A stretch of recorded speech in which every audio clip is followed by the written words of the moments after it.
for our second dev diary, we're going to be talking about 2 of our 8 Warframes that we're revealing, Loki and Mag.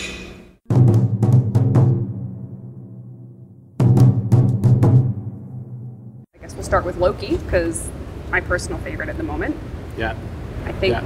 Also a favorite. I think I definitely use the invisibility, of his 4 powers. Invisibility is my most used thing ever. If you get rid of it, I would be very sad. But, I mean, it's helped me in battle. Like, when it's just like, oh, every single enemy has decided to attack me and just, boop, invisible. Oh, yeah. And the way he casts it, too. Yeah. It just looks like, you know, it's appropriate to his character. It's, you know, he's not going into a kung fu meditate. He looks like just this devilish guy that's like, The decoy is pretty useful too. Yep. I'm finding I use that as well. That's the one you start with? That's when you start. It's your lowest level power. What I find interesting is hearing different players come up and they're like, oh, decoy sucks. And then you go talk to the next guy. He's like, I love decoy because I use it in this way. And I cast it out here and it draws the enemies off there and that allows me to do this. And then you go to the next guy and he's like, yeah, that's okay. I can use it sometimes, but I like this power. It's really interesting. The player stories differ from person to person. Switch teleport's been around for a long time. Originally, it was just on our first testing Warframe, and I remember like back around March, and like the weird things that you could do with it, and we kept getting QA bugs for it, which are like, oh, you can use switch teleport on another player, and that, you know, you should fix that. You can use switch teleport in this way.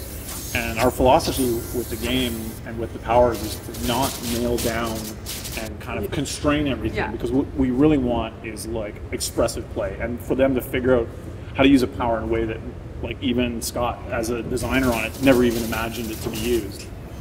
There's just really interesting ways you can use decoy with, like, switch teleport. You can put your decoy up on a ledge. You can switch your decoy. So, like, this was another, the switch teleport is so awesome. You can throw your decoy up on a sniper position and then switch with your decoy and get to spots that you shouldn't be in or whatever.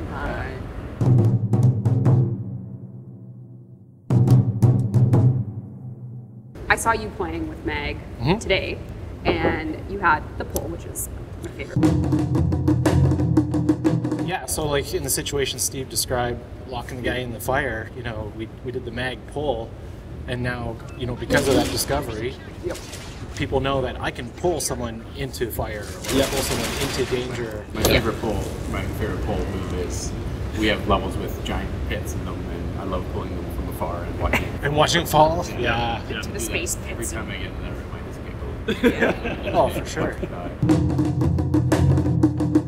One that's really appealing right now is where you kind of cast this bubble or area of influence around a character, and any projectiles that enter that bubble redirect them at the person in the bubble. So, you know, concept-wise, you're like, oh my god, that works, that's awesome. And you throw it in the game, and of course there's a few things come, a few good, a few bad, but it definitely feels like one that's going to work.